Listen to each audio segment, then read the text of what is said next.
I'm going to call the meeting to order. I'm going to call the meeting to order at 7 o'clock. I know we got Joe and Rich coming, and Emily said she was going to be here. I'm surprised she isn't. And I don't know, is there anybody else we're expecting? We don't think anybody's coming from Stratton, right, Stephen? No, I know that Okay. there won't be. So why don't we'll run around the table quick and introduce ourselves, especially because the gentleman in the corner, and that's, his name Rich. is Rich Mellinson. Everybody wave hi to Rich. Rich. So, Rich Werner, I'm chair from Dover, and we'll go over to Al. Al Clausen, Townsend Chair. Chair. I'm Rich Wardsboro Chair. Bruce Marlowe, Leland and Gray. Carolyn Partridge, Wyndham Chair. Auntie Rupert Wyndham. Stephanie Amio, Jamaica Chair. Bud DeBonis, Chief Financial Officer. Laura Spellia Dover. Alicia O'Donnell, Brookline, Newbrook. Jen Carr Marlboro. Douglas Cord, Marlboro. And why don't we get Stephen if we can? Yeah, And I'll be sitting down here, but Stephen John, the superintendent of schools, and then we have in back of me Linda Bowl, board member from Leland and Gray, and sorry, Dave Scholes. Dave Scholl. Yep. I'm your VSBA rep. I'm from Brattleboro. I'm Brattleboro Town Board. Great. Okay, thank you for coming up. Thank you, folks. So why don't we get going? We called the meeting to order. I have two little things I want to add in the beginning. I want to add a very quick discussion on the audit, and I want to add a very quick discussion on, are these administrative contracts, Steve? Yes. They're not professional. No, I have only the professional ones. Professional administrative, though. Yeah, Okay. from the central office. So They're the four that the board needs. there's four, The chair signs those because those are the ones that are licensed in the office. but we have to have a motion to do those. Yeah. You good? Okay, so if we can, we'll take a few seconds. Bud, you have, why don't you touch, oh, I'm sorry, is there any other additions to the agenda? I think that'll do it. Okay, go ahead, Bud. Okay, this is a point of information. I think most of you know, some comments we made at board meetings, that we put the auditing services out to bid. The lowest bidder is a group called the Bonadillo Group. They were at $79,000 total for the audits. The other prices that came in were as high as $130,000, and our previous auditors were at $107.9 thousand. So a substantial savings going with this group. I spoke to all their references, one of which I know personally from some years ago. Another one of the references is the now immediate past president of the Vermont Association of School Business Officials. All their references spoke very highly of the firm, their ease of working with them, and their professionalism.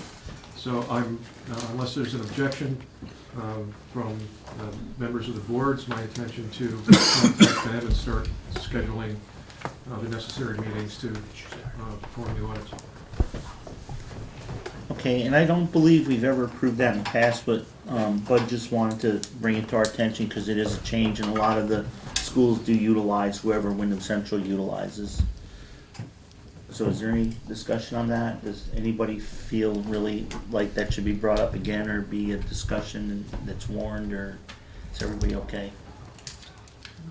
Everybody's okay? Okay. Thank you, folks. Cool.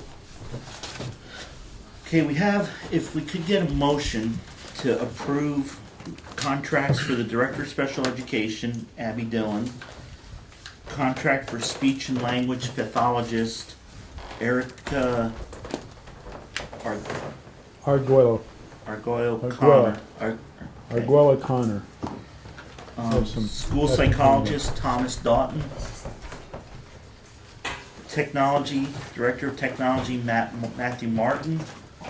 Speech and language pathologist, Holly Nardone. Occupational therapist, Melissa Powers. And physical therapist, Jeff Stent. So moved. Okay, we have a motion from Townsend, Leland Gray Townsend, and we have a second from Marlboro. Is there any discussion? Hearing none, all those in favor say aye. Aye. Okay, any opposed, any abstentions? Stephen, the lease agreement doesn't need to be signed, does it? No, I just wanted to have it as a point of information. I have negotiated a 3-year lease. It's at the same terms. And it has also called for improvement in replacing all the windows. We've been on that project a bit at a time each year, and it'll reduce our energy costs if we get good windows in there. So that'll complete the building. And that's at no cost to us, but it's part of the lease agreement. So I've proceeded to execute that within our budget. Okay, And good just job. point of information.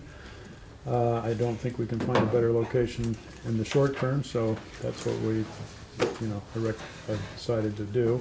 We have, Joe just reminded me one other thing. There should be an executive session, and hopefully it'll be at the end, a short one for the negotiations. You do have a tentative agreement with the paraprofessional support staff agreement. That involves the WCSU employees. Special ed is particularly the ones that pertain the most of you. In some cases, Newbrook and Leland and Gray and my office, yeah. Those are the only 2 schools that are involved in like janitors or, lunch staff and so forth. Should be pretty quick, but I do hope that we can get to that because WCSU is a board involved with that because you're the official employer of those paraprofessionals having to do with special education. Okay. And I noticed we have the local education assurance for individuals. Now that's required. But we don't need a motion, we just. Yeah, I'm just presenting it to you to sign now. So, That's an annual event. so we had 2 more board members arrive. Emily Long is our vice chairman, Leland and Gray from Newfane, and Joe from Leland and Gray, the chair from Townsend. Emily, do you want to try to fit in at the table? Return? Oh, I don't care, it's up to you. You want to switch? No, I don't want to switch seats. If there's room, I'll squeeze in, otherwise I'm fine. You can fit.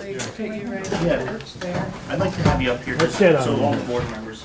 It's not the greatest setup in the world, but hopefully. we can- Yeah, it's the best we can do for I this. apologize for being late. It was- One thing you might consider doing, Rich, maybe if those of you sitting outside move the table back, there'll be a hole in the middle of the table, so don't move your stuff there, Alicia, so it doesn't fall in the crack, but then there'll be more room on the ends for people to sit. Back like this. Carolyn, we just stole your table from you. Here. I can try to sit there. There we go. Okay. Hey, nice to see you. Yeah, they're all squashed. Okay, so item number 2, discuss the timeline and format for decisions to be made reason Act 46, which is, there was a House 361. We have an Act 46, a law that we have to implement in a way that meets the goals of the legislation with the best interests of our students paramount. Our question was, are we gonna have a study? Is doing nothing an option? And the options to explore from the 50,000-foot level, that was something that we had a meeting with Stephen to review his review. And we wanted to get something, we didn't want to get into a lot of nitty-gritty stuff tonight, like specifics, like if we move all these students here and put those students there and shuffle cards, that, we could make this all work. But we wanted to have a big overview and see where we wanted to go and what everybody on the board thought they wanted to do. And one of the questions is, will we reach out beyond the WCSU? Will we talk to other supervisory unions that surround us, where there's 3 supervisory unions that are around us? And we put down the preferred and alternate models that were in the paperwork that were all sent out. There's there's 2 papers that Stephen included with it. It was the I have education. printed copies here in case you didn't bring one and you want a hard copy. So it's the education legislative report dated May 27, 2015. And the second paper, which I don't know why I Is the actual yeah, it was recap of the law. it was the H361. It was the 5/14/2015 draft. So there's some floating around if anybody wants that.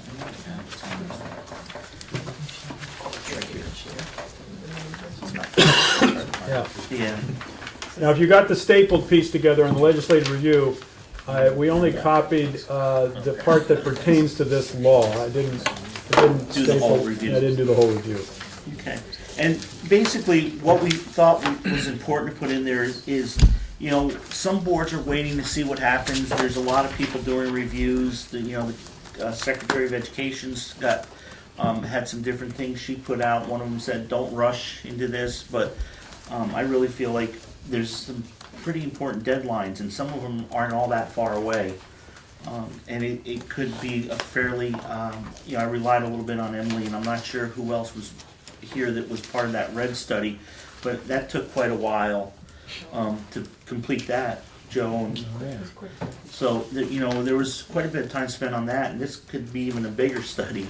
It's going to involve a lot more players. That was, you know, a small. That wasn't just the whole supervisory union. That was a small part of it, or half of it, or a group of it. So there's the 3 phases that we have to, and you know, it'd be really neat if we could come up with something for next year, because then we could all have a 30-cent tax decrease over the next 4 or 5 years. But that may not work.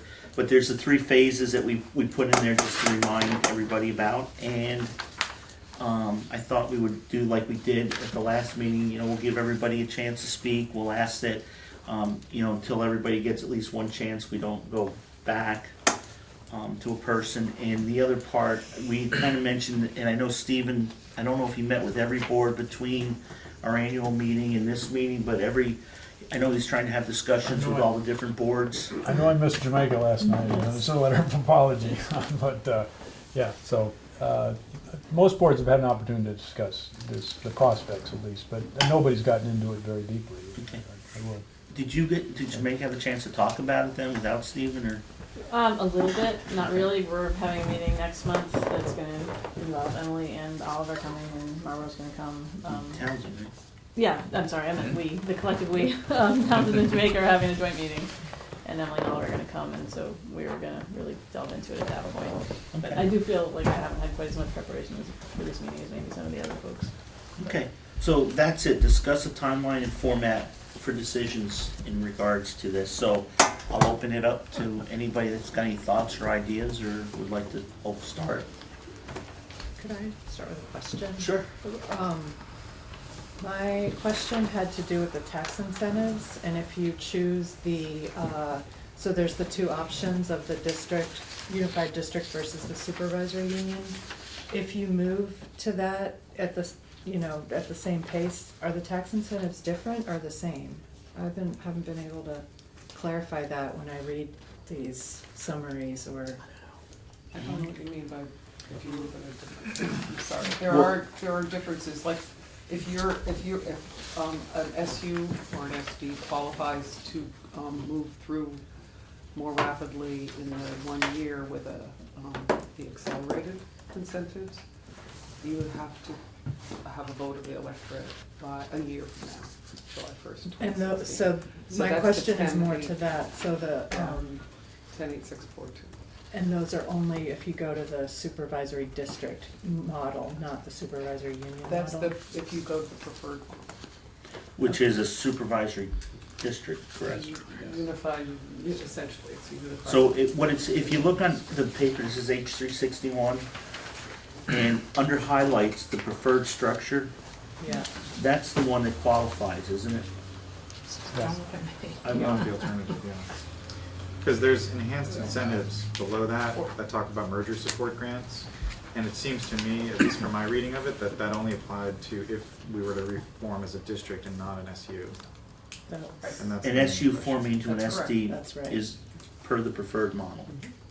But then there's also a lesser one on the second page. If merged into one of the 4 most common structures and you're operational by 2019, there's a tax rate reduction of 864 and 2 during the first 4 years, and that's on the top of page 2, It's essentially the red. which is Which is what we actually, Wyndham Central actually, part of Wyndham Central actually went through that process. It's the same law, the same things apply, tax incentives and study support. and that's the one you're referring to. Okay. I think that's, I'm not looking at it, but I think that's in phase, what they call phase 2 or something. Does that But answer your question? just to go, make sure people understand about that accelerated piece. What I've understood, what the AOE is basically saying right now is that if anyone hasn't already communicated with their communities and have already started a process to go through this to get that extra incentive, it's highly unlikely that an SU will be successful going through it because it's such a short time frame. So the ones that they're expecting are going through it are already the ones that are sort of in the process. And there are, I've heard there were up to 12 who could do it, maybe a few more who could possibly do it. I don't think they're anticipating more than 6 or 8, but who knows? Because I think honestly, there's a lot of people who are talking a lot right now, and those incentives are important to some districts, some SUs. But that's what I understand from the AOE. We can still shock them and do it and get the money. Absolutely. Just need a vote of your electorate. Okay. I have a question. Can someone define the difference between an SU and an SD? Yeah, we have a supervisory union now, Right. and a supervisory district is one that you have one governance model, one governance board. It would be like if there was Wyndham Central was a supervisory district, and we still had Leland and Gray, everybody would K through 12, or pre-K through 12 would be run by one board. Okay. And everybody would funnel into, it would be like the red, just expanded to include Okay. every district. Thanks. Or a supervisory district, there's 4, they show 4 of them and it's on the first page. Okay. You can operate a pre-K through 12, operates a PK through 8, tuitions 9 through 12, operates a pre-K through 6, tuitions 7 through 12, or tuitions pre-K through 12. Okay. Right now, we have everything above.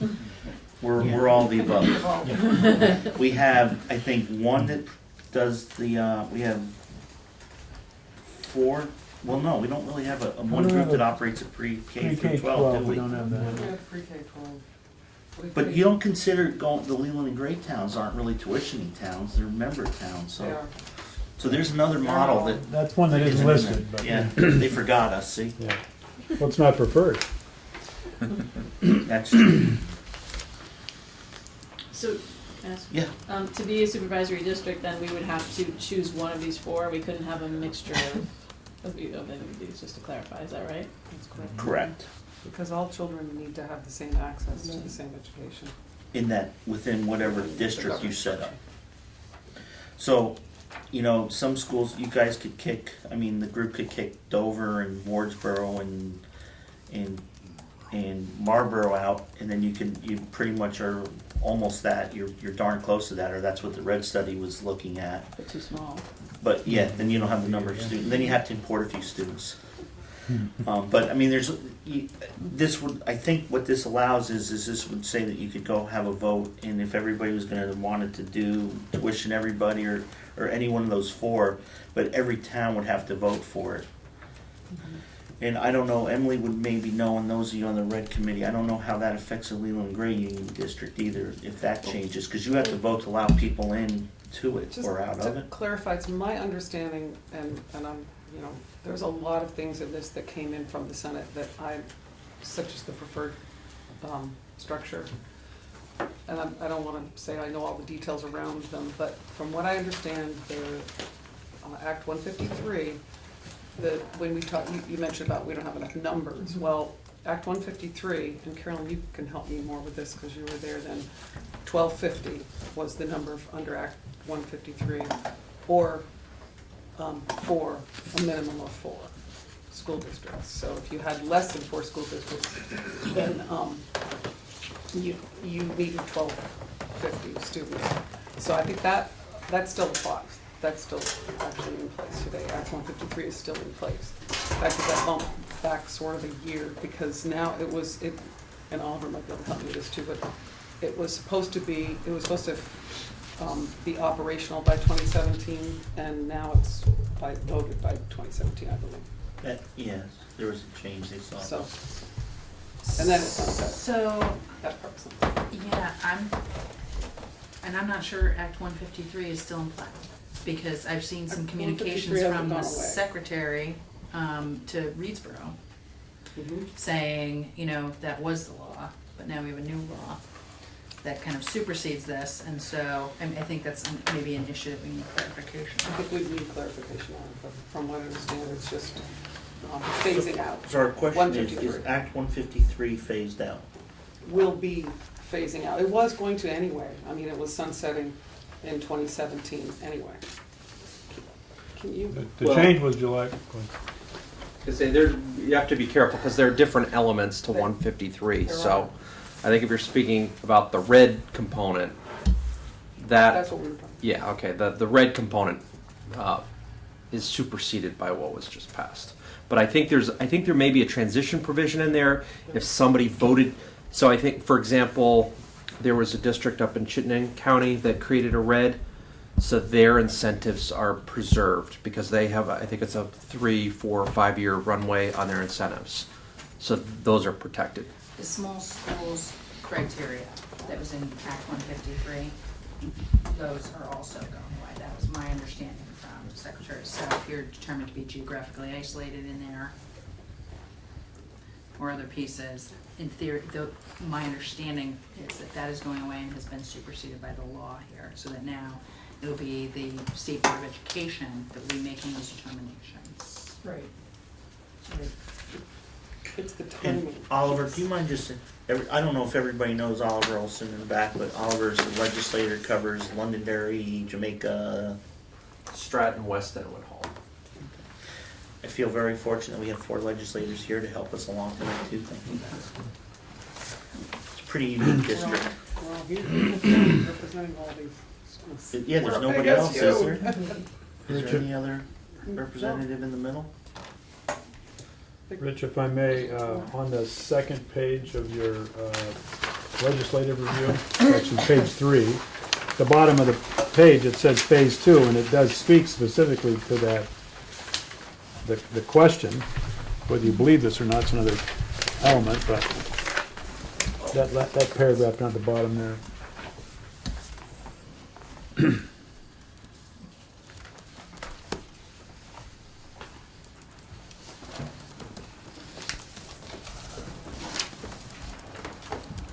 And it's my understanding that prior to that law, the whole thing sunsetted in 2017.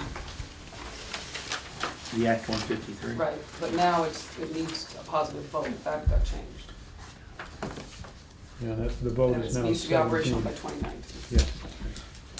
So what Stephen's referring to is on the bottom of that, it says in some instances supervisory unions may also meet the goals if all member districts consider themselves collectively responsible for the education of all students.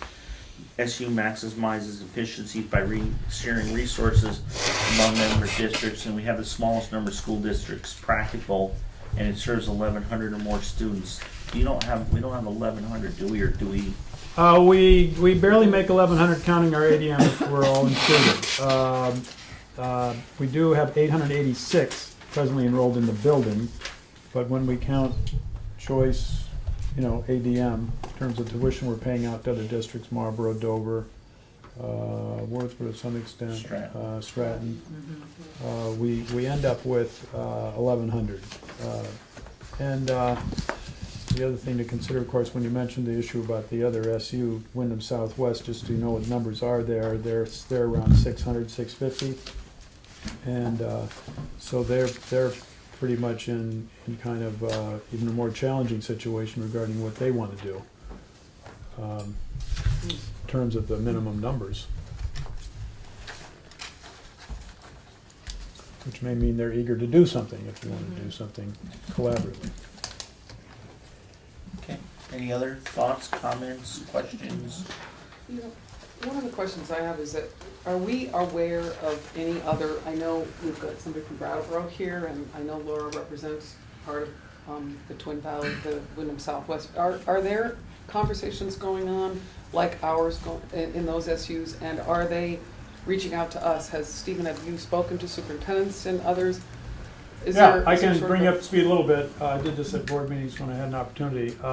well, I don't want to misspeak, because we've got a Brattleboro board member here, but I understand from Dr. Staley that there is certainly serious discussion of converting to a, whatever you call it, supervisory district, but having school councils for each of the present independent districts. That follows kind of a Massachusetts concept of those councils being more empowered than advisory, but having specific authority regarding their buildings. Then the other thing that I do want to share with you is Chris Pratt called me, the superintendent from Twin Valley, from Wyndham Southwest, and he and I had a 45-minute conversation today about, okay, his board is meeting, his Twin Valley board is meeting on Tuesday, as I understand it, and on Wednesday, the supervisory union board is meeting. So obviously they're considering the same issues that you are tonight. He and I projected or explored, he's going to go to a meeting on Friday with a member of the Reedsboro board to a meeting up at VSBA regarding this law. And one of the questions he's going to ask is, okay, let's get clear about what the modified unified union school district would be under the law 153. Should we be considering expanding or considering that as boards, any number of districts that are interested, built on perhaps the 3-year study that we did regarding a red here, because there were certain articles in there trying to certainly guarantee that, well, specifically one was that schools would not be closed in a district if former district school would not be closed unless the town voted to approve. I think that's important. People do not want their schools consolidated or uprooted, out of the town. So we have a document. I didn't read a copy of it here. It's online, and if people are interested, then board should look at that carefully and see what about it they like or what they don't like, because it could serve as a model instead of just start from scratch to consider a modified unified union school district. Now, the other thing that occurred to Mr. Pratt and me was that Twin Valley is already a joint school district with a K through 12 system with a middle school and high school. Twin Valley, you're probably familiar, used to be Whitingham.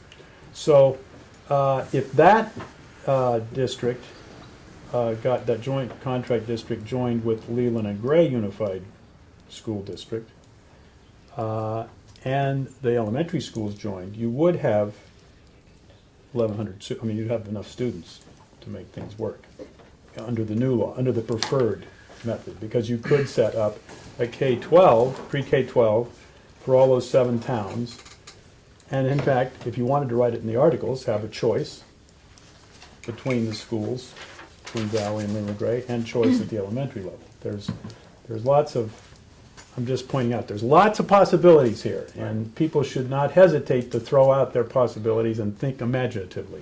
And that's, I'm sorry, go ahead. No, I was just gonna mention that what we were looking at here in Wyndham Central was also a possible modified unified union school district as Exactly. well. So I want to make sure people don't think we were just absolutely going into a red. We were actually looking at a modified unified union school In your district. study. MUUSD, yeah. And maybe one thing, I think Emily said that a while ago when you and I were talking, I think during the winter, all the red study stuff is still, there's a website that you never took down, right? It's still. You go to WCSU, Right. you will So- see under boards, you could go to red or WCED, I think it still says red committee, and then in that you'd find the articles, and if you want to get to the last version, it's what's it say, Joe, May 7th of 2014. So Those were approved by the State Board of Education, so this is nothing that, is like pie in the sky. This was actually approved by the state board. It's just that it didn't go to a vote because the red committee didn't feel there was sufficient political support to do so. What's also really important to remember is the articles of agreement and the flexibility that you actually do have around those. You can, I'm no attorney, so I wouldn't be able to say exactly what you can and can't do. But as we were looking at it and the MUUSD, there was a lot of things we could put in there, such as saying that no school could close without a vote of the electorate in that town, as opposed to the vote of the board.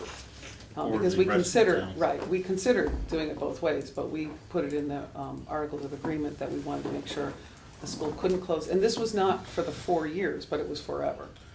And like Twin Valley, I know when Twin Valley first got together, Laura, you may remember that.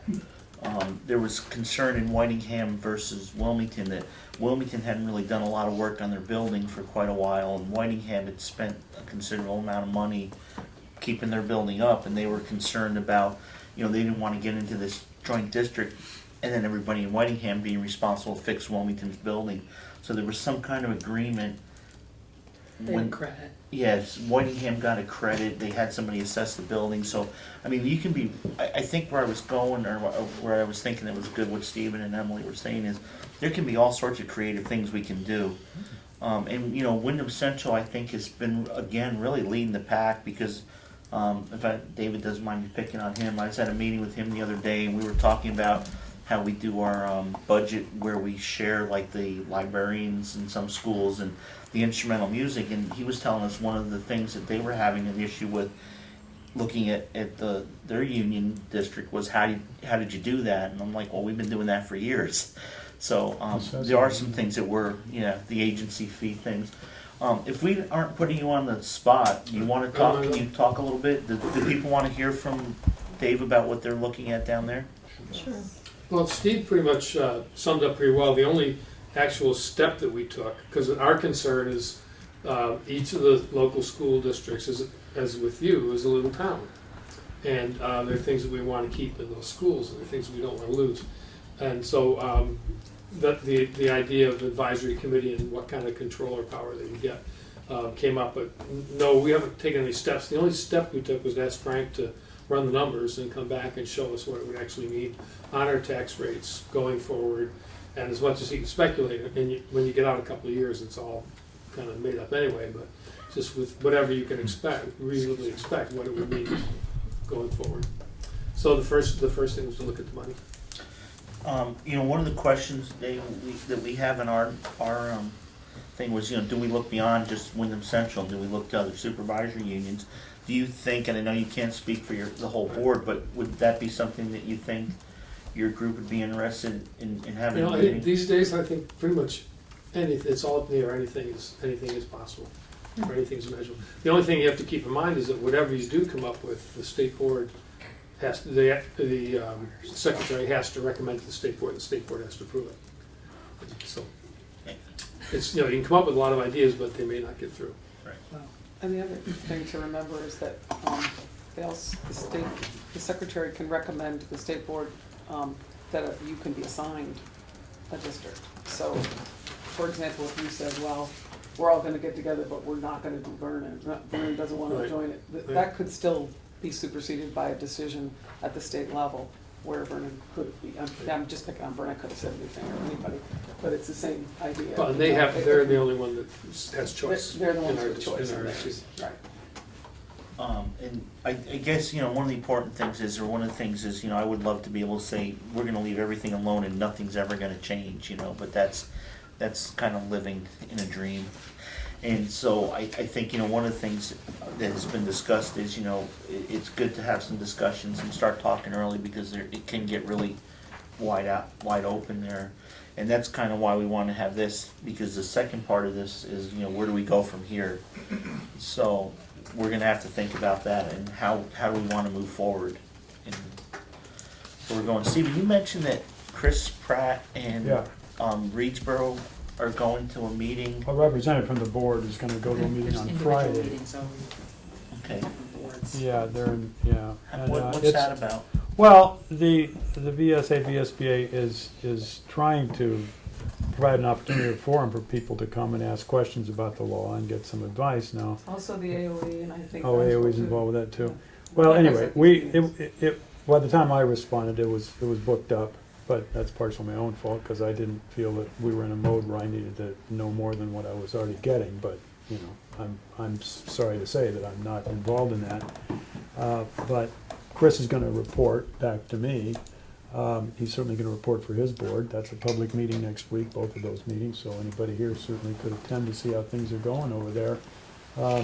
There's a similar thought regarding the same questions you're considering tonight on that side of the mountain or whatever that, you know, part of the region here. And I think that it's particularly interesting to consider those of you who have K-6 or K-8 or, you know, districts that are not, that have choice, you know, as to how you would affiliate or combine or, you know, be part of a MUD or have your own regional education district. One of the challenges with this is there are too many options, and I know when I talked to, which board was it? Yeah, perhaps it was yours, right? Bud, wasn't it right? Go ahead, report. What Yeah, did you till guys about decide? 11, Yeah, it was pretty late. That was great.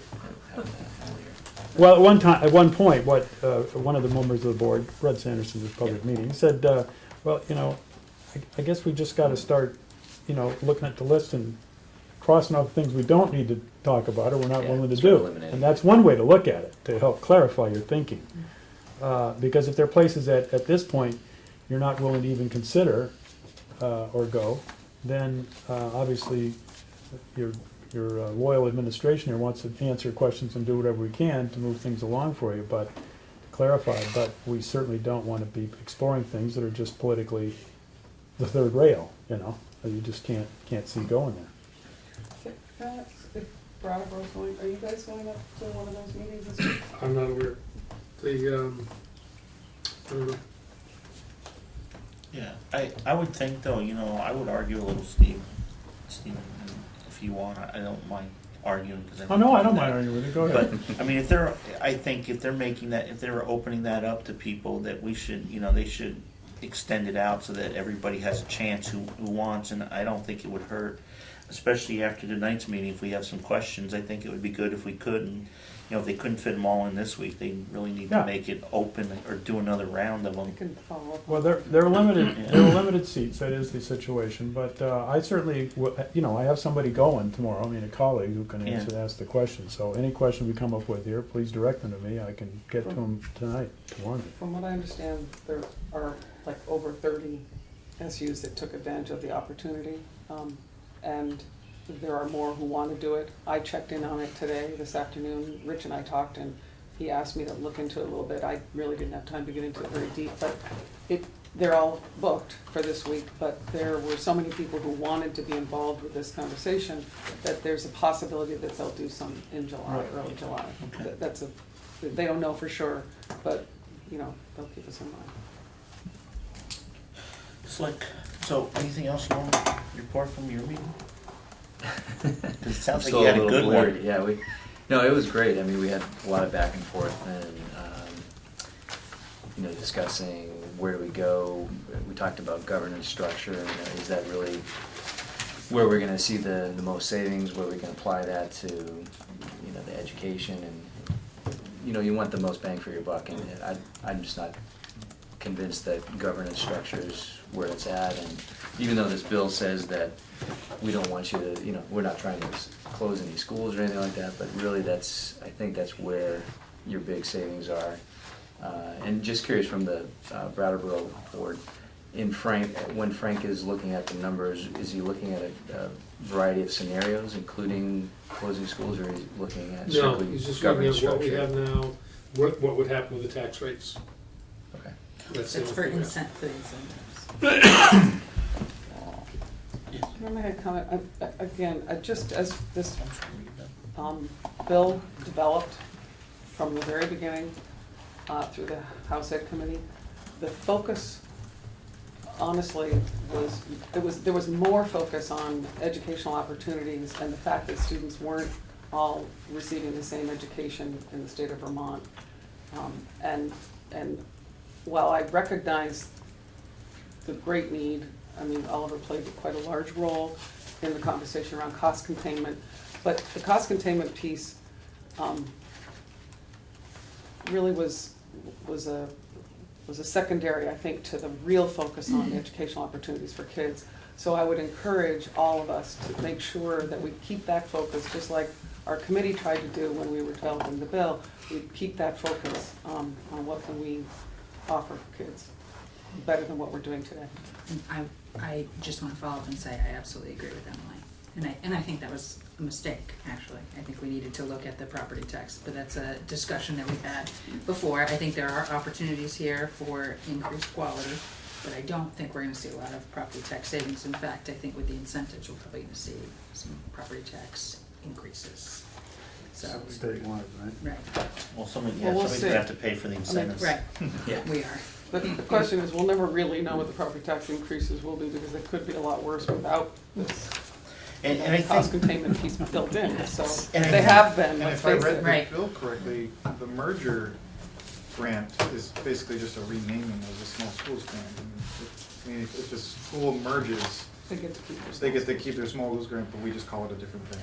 Yes, So so let's- their support grant. but I just wanna remind everybody too, one thing is, remember, we got on here, under number 2, you know, with the best interests of our students paramount, so, I mean, that's, and I know, I agree, cause in Dover, everybody's concerned about the cost, and I quote you out all the time at the meeting last year at the Hermitage, when you said, if the economy was booming, we wouldn't be having these discussions, you know, and nobody would care about their taxes. But obviously, it's not happening, it doesn't look like it's gonna happen in the near future. And I do know, I don't know how many of you got to come over and listen to Secretary Holcomb speak at Dover School. But, you know, one of the comments she made was, it's not so much all about the elementary schools, it's, you know, she kind of talked a lot about high schools, and I got there a little late, but she was saying, you know, high school with 30 students, and there's a lot of them in the state, in a class, is really what kind of opportunity do those students have versus, you know, a class with 150. And it was interesting, if you get the Deerfield Valley News, and I think you can go online, and I don't know if every article's online, but there was just an article I was reading on Tuesday or Wednesday, because I always wait to get the paper from somebody so I don't have to buy it. And there was an article about the foreign language teacher going to the board and saying, hey, the way you've got this thing set up now is it's not a real good opportunity for the students. The students have to take they either can take French or Spanish in like the first, in 7th or 8th grade, and then if they do good enough, they get, I don't remember, but it was kind of talking about, you know, there isn't like 5 French or a bunch of different foreign language classes available to them. You know, where if it was a bigger school, there would probably be more foreign language. But then you also go to, I know a lot of people have talked about technology, you know, and in Dover we're utilizing technology. We use thing on TV. Rosetta Stone, thank you. You know, and we've had some success with that. Huh? So that was well interpreted, the thing on Sounds TV. It's, you know, we're great graduates, we just kind of have our own language. But anyways, so, I mean, there is some, you know, something to be said about with opportunity for students too. And we need to keep that, because really, you know, that's what we're all doing here, is we're really here for the kids in our community. Kids in our community. Now we just got to define what our community is. Because it is all about all the kids, Pardon? not even just in our community, Right. it's the statewide, Right. the system. You make a really good point, and I think that what's important for me as we go forward is to set out some real goals, which we know what the goals of the state are, you know, potentially save some money, potentially consolidate, and increase opportunity for kids. But I think we need to lay out what our goals are, and then we need to lay out what our principles are. You know, what our values are, and then measure any kind of proposal against those values, and how are we going to achieve the goals. And I'd like to actually see some real due diligence done to determine if any of this is going to make a difference. Maybe it will. You know, I'm here with an open mind. Our school is geographically necessary at this point. I don't, you know, maybe somebody can level out Windham Hill a little bit and decrease the mileage or something, but, you know, I think that we probably will stay geographically necessary, but I'd like to be part of the conversation. But if we are going to somehow form a district, I think that we need to make sure that the needs of each school get met, and that when we think about, I really agree that the piece of the article or the piece about closing a school needs to be in there. And we need to consider what that would mean. So, if you think maybe the kids from Wyndham should be coming down to Jamaica or down to Townsend, think about sending your kids up to Wyndham. Okay? Yeah, actually, that would probably work for I you, live on Stephanie. Hill Road, so Yeah. that doesn't bother me at all. I'm not the only one. So, I mean, those are just a few of my thoughts. But the other piece that I do feel is important is maintain, and I don't care whether you call it a council or a school board, but I think that the local school boards need to stay in place. And I can give you a really specific reason why. We have a very active parent group, and frequently these folks show up at our school board meetings. We love to have them there. It's not always pleasant, but that's part of the process, right? And we have somebody who lives 6 miles on the other side of the school from here. And one would presume that if we were going to form this district, the meetings would probably be down here.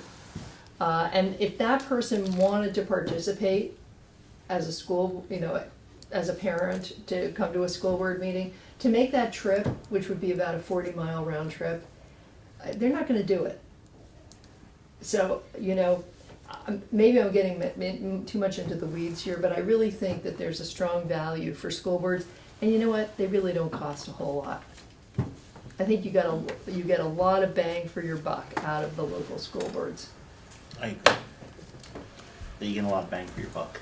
Yeah. I want to echo Carolyn's thoughts about what our goals are and what our vision is here. And I would suggest that we've already done a lot of that work, because that's, I think, part of why, not that I think we're up to date. I think we're not, and I think we really need to revisit our strategic plan.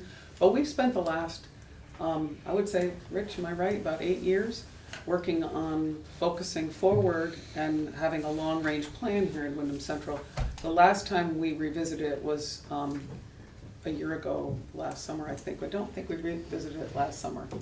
But it's time for us to look at it again, and I think it's really important for us to all, get together on what our vision is for our kids here and our communities. I was going to make one quick comment. Like when you said, boy, I'd like to, it wouldn't bother me to go to Wyndham School too. I mean, that's an opportunity that would happen if we were all one big district. You could choose to take your child to that, even though, and that's one of the things I heard Senator White say a couple of years ago when she came to a Dover meeting, is, we drew a bunch of arbitrary lines, and which side of the line you are on. Years and years ago, like 25 years ago in Dover, we had a gentleman that when he built his house, claimed his house wasn't in Dover because he didn't want to follow our septic rules. So he built on Wardsboro septic rules, which they didn't have any at the time. Huh? Still don't. Still don't. Okay. So they still don't. Then all of a sudden, we find this kid riding on our school bus going to Brattleboro, and we're like, that bus is for Dover kids. And, oh, well, I live in Dover. Well, you can't have your cake and eat it too. But, there was just an arbitrary line, on the South Wardsboro Road or on North Street that, separated them. And we actually, when it was surveyed, we found his house was just barely in Wardsboro, in one little corner of it, but it wasn't big enough for anybody to live in. Well, we pay that tuition. Yeah, no, you were paying the tuition. No, that's what we're saying is you're on our bus. So I mean, there is some arbitrary things, how we decide. You may be right next to Wyndham School, but yet you have to drive 12 miles. So Can we just take a step back? I know we're getting into details, but I just wanted to clarify, if we were to choose the alternative structure, what changes? Because it doesn't seem very clear, other than maybe the sharing of resources like teachers, but I don't see a change from what we currently do as a central supervisory union. I saw somewhere where it said that you could do an alternative structure, you have to have the numbers.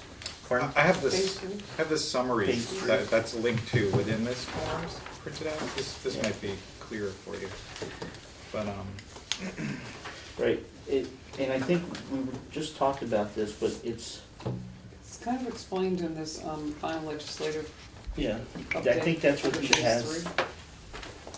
yeah, I mean, I can just, the bullet points are, the SU composed of multiple member districts, each with its own board, can also meet the stated goals, particularly if, one, the member districts consider themselves collectively responsible for the education of all resident PK to 12 students in the SU. The SU maximizes efficiencies, economies of scale, flexibility, which could be sharing of resources. The SU has the smallest number of member school districts practicable, and the combined ADM of all member districts is at least 1,100. But there's no incentive in that model. Right. But yeah, that means, and I think where they would nail us is the SU has the smallest number of member school districts practicable. And I think that was one of the comments she made to us when we were in Dover, because I asked something about that, and she used the example of the audits, you know, where if Wyndham Central was just one entity, there'd be one audit for X number of dollars, but because we're all separate, there's 10 audits, 11 audits at, Well, instead of proposing $79,000 in audit fees, it'd probably be closer to 15. so, I mean, and then, I'll get to you in one sec. So that was one of the examples she just used off the top of her head, so. Did you want to comment? I'm sorry. I would just like to follow up on the audit thing. I think that we had conversation a while back, and I can't remember exactly where. Oh, sorry, Stephanie. But that the cost of the audit, if we were all one group, would be less, but not really significantly less, because they still have to go through the same number of line items, basically. So I don't know. Well, if you were really operating as a single budget, as a single entity, it would be significantly less, but that would, that's where you really start hitting savings, when you say, I don't have a budget for Wyndham, I don't have a separate budget for Jamaica or Townsend, but there's maybe some line items for some particular expenditures at that school, but, you look at your line item for salaries, for teacher salaries, and it could be much more simplified. I have what I'm hoping is a really simple question. Under the preferred structure, the 4 different structure possibilities, I was looking at that trying to think, okay, which one could we just cross off completely? But my question is, when it says, say for instance, operates PK through 8, tuitions 9 through 12, does that mean tuitions outside of the supervisory union to any school in Vermont, or does that mean tuitions within, like the school choice within the supervisory union? Well, if everybody was the same, then it would be probably outside the district, because if you're tuitioning, then there's not that ability to educate the children at that grade. So in the preferred structure under, say, structure number 2, does that automatically mean that within, say we all formed that, and does that mean that within our supervisory district we would have choice within, we could automatically send our kids to any elementary school, and then we could tuition them outside the district for high school? Is that what that's saying? That's how I read it. Does anybody read it different? Depends on what you're referring to as what, because if we were in one of the preferred structure, we would either all be tuitioning the same, or we would have no tuitioning.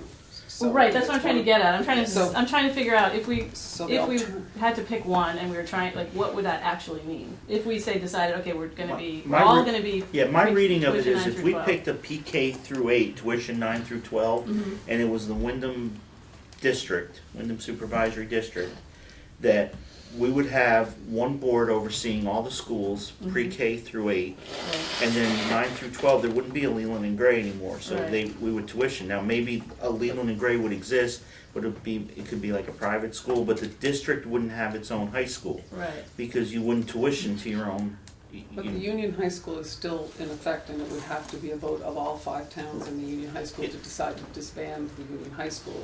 And it's something that we need to look at really seriously. I mean, you and I have talked about this, Rich, about whether, schools want to disband their Union High Schools where they have a voice and go to tuition. There are some real concerns around the impacts of tuitioning students, so.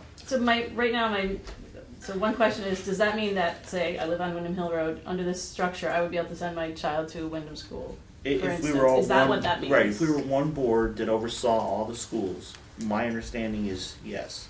Is that automatic, or is that something we have to No, agree? if- Be different. Okay, hang on. Stephen, go ahead, and Well, then we'll if- let Oliver. If the articles that formed that That's right. said choice among elementary schools, yes. The articles could also say residency still determines, just as it does in a big city school district with 22 different elementary schools, where you live matters where you go to school. Okay, so we can So, have you choice know, or not. yeah, I mean, that's, Okay. right? Um, Thank you. But then, But in terms of tuitioning at the high school level, it would mean this particular option would mean we could tuition outside the district, for sure. Anywhere. And potentially, if Leland and Gray were still in existence, we could also decide to send our kids there. But that would have to be obviously it'd be a big process to decide whether to keep Leland and Gray down or not. Is that really, I mean, I'm sorry, but if we chose that option, there wouldn't be a Leland and Gray. Well, that's what I'm trying to figure out. I'm just trying to understand. Okay, hang on a second. I'm not You- proposing yeah, no, anything, I just want to let's- understand what it would Oliver, be. do you have a better answer? Do you have another answer?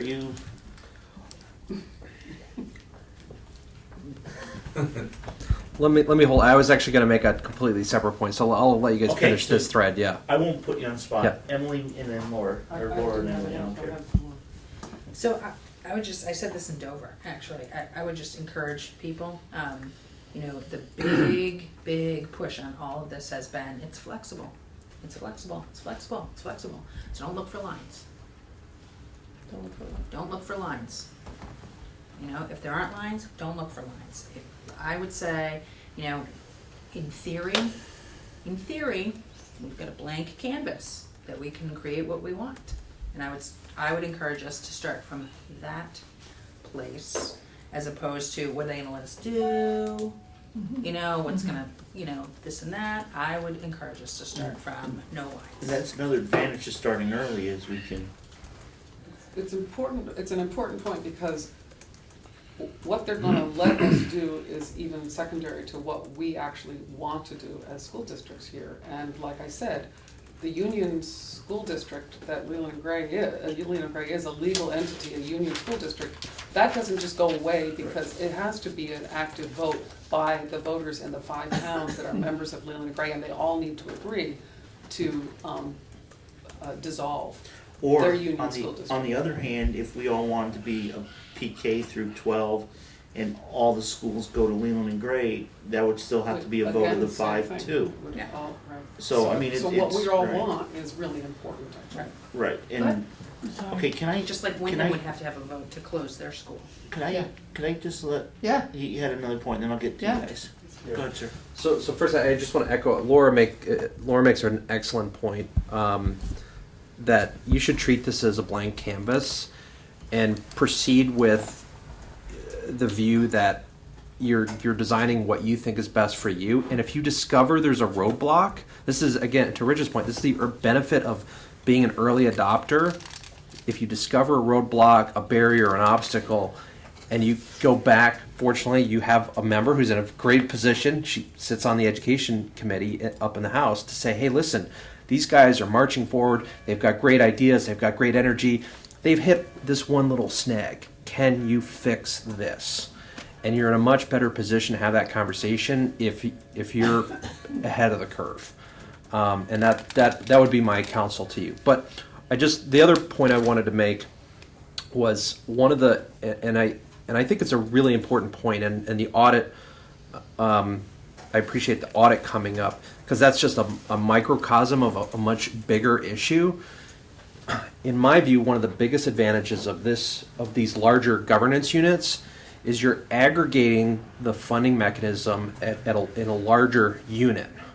The problem we have with the funding mechanism today is it tries to be a one-size-fits-all to serve the needs of a district with, on one end of the spectrum with 25 kids and then up to 4,000 kids in Burlington. And when you try to design a funding formula that works for districts between those two extremes, you end up with all sorts of bizarre anomalies. And you see that particularly in the smaller districts where you have one kid that moves in, one kid that moves out, you have a special ed kid that moves in, a special ed kid that, and your tax rates go up and down dramatically. You aggregate everybody into a bigger unit with a lot more students. You now have a funding formula that's basically working against 1,000 students rather than 25 students here, 100 students here, 50 students there. So you smooth out a lot of these weird things. It also gives you a lot of flexibility as far as how you dole out the money. So you could, let's say, and not to pick on Wyndham, but let's say, Wyndham is geographically isolated. It may cost more money to educate a pupil in Wyndham because they lack the economies of scale versus, say, in Dover or Newfane. And you as a large district, you guys are close to the students, you're close to the community, you have an appreciation for those idiosyncrasies that no funding formula ever will. Thank you, sir. Yep. Carolyn. Oh, no, I Yeah. didn't forget. Maybe Emily can explain this, but this notion of tuitioning, I mean, we've looked into all sorts of different options as we've thought about the future of our school. And the most expensive way to educate kids is by tuitioning. And I think that the schools that actually do tuition, like Londonderry, they are sort of, I've had a school board member from Londonderry approach me and say, I didn't know what to do. Burton is, charging us $14,000 and we, and then there's special ed on top of that and transportation. And so I don't, unless maybe there's I know New York is a little bit cheaper for the, the Pollitt district. Right. But how can tuitioning be less expensive? Well, there are some independent schools, and Oliver can speak to this much better than I, but there's independent schools who choose to charge much less for their tuition. Okay, as a tuitioning school in Dover, it's really interesting because we got hit up with a bunch of parents. We had a group that wanted to go to Burton or go to a certain school, and they wanted us to pay more for that school than the statewide average, which we are allowed to by law, because they were comparing to one of our public high schools. So those of you that don't know the tuitioning law, basically in a real nutshell says you'll pay the statewide average, you'll pay whatever the public high school is charging per pupil or the statewide average, unless otherwise voted on by the electorate at an annual or specially warned meeting. So this group came in and said we want to pay more to the private schools because if you look at what they're going to charge, they're actually charging less than some of the public high schools. So it all depends on which school you go to. So one year I got really excited because I look at Stanford's budget, and their budget is the lowest per pupil in the state. This was like 15 years ago, and I'm like, oh my gosh, what are they doing? So I got on the phone, I called down there, and I said, what are you guys doing? How did you get your budget so low? Well, they all send their students to either Greylock or McCann Tech down in North Adams or Adams. And at that time, their statewide, the tuition they were paying to Massachusetts was almost half what we were paying to any other high school. And that's where their real savings were. And then, under the funding formula, like Oliver was talking about, they got, at that time, it was 1.5 for a high school student or 1.25. No, So they were 1.13. making money on their high school students, where with us, two of our high schools were more expensive. So we were taking money, and Laura used to argue this all the time, is we were taking money from the elementary because that was the only thing we could control. And in tuitioning, we had no control. Right. And the other thing is, I actually, we talked to different schools, Leland and Gray, Wilmington, and Brattleboro, about becoming a member of that district, because the one thing is, once the school votes a budget, your budget's set. With tuitioning, you have the same kind of up and down that Oliver was talking about, because tuitioning, you have a family move in with 10 new kids, all of a sudden you've got to pay tuition for those 10 students. And, you know, in Dover, that's been one of our hard things to do, is because I can't tell you how many, you know, when Vermont Yankee would close down for refueling, our school population would jump 20 to 30 students, because Dover was a cheap place in the summer to live, and a lot of the parents would move into town until November, when they all got kicked out to get the higher ski rental. So there's a lot of things in tuitioning. So there's a lot of advantages and disadvantages to all different, you know, Yeah. ways to go. So we're a little after 8. So what I'd like to do, if there's nothing new, you know, the second part of this was, where do we go from here? A timeline for the study options, who involved in what roles, need for consultant and technical support for the study. Carolyn, I like your point, is, you know, set out some goals, opportunities for kids, what are our values. If you look at the agenda, in the upper right-hand corner, it says WCSU will provide member districts with leadership and resources to strong educational system. And then on the bottom, WCSU will place students at the center of our decision-making, build trust. That was, pardon? Those were core values, Right. and this is our mission. Right, so that's kind of what maybe we can build on, Carol. And then I think it's good, somebody else had suggested, you know, maybe we can make a list of different things we can do, and then if there's stuff, no, I'm sorry. Don't say can. I think want. Right, okay, well, can we make a list of all the different things that are important to people? One of the things I had said at the last meeting was, you know, what are 3 or 4 things that are important to each school that we can put up on the chart, you know, to kind of help us along. And then stuff that is not important to us, or stuff that we just say, okay, we don't really care about this, we can cross it off. And I want to really echo something Oliver said, because I said it before too, was, you know, the other thing, just not having somebody on the ed committee, but we also have another ed committee person who's very close to our district. And we have 3 legislators right in the WCSU board, and that's, I think, pretty powerful. We've had real good support from our senators when we've done education stuff. I know we've talked to them a lot and had things happen, so we are in a good spot. So I would like to say, let's try to, if we can, whatever we decide to do, I know it sucks meeting in the summer, but let's see if we can keep meeting. Pardon? Has to happen. Yeah, I think it's important to start moving forward so that we can see, are there some, because this is that second year of the biennium, so a lot of the same players are there. You never know what happens, you know, in a new election.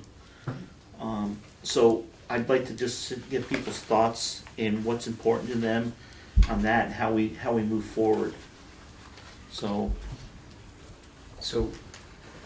very interested in finding out, you know, what Frank comes up with, and I don't know, it all kind of starts with you guys, the CFOs in the districts, and it's very important to, are you guys working collaboratively to figure out? Well, I'll tell you one of the things that Frank brought up at our meeting of the Vermont Association of School Business Officials. He actually asked Brad James if there was a chance of the Agency of Education coming out with some kind of template that all the business officials could use to do some projections. He said there's a room full of us here, and we all don't need to be running in the same direction. Now, I'll tell you, Brad's a pretty busy guy, so I haven't seen any response to that.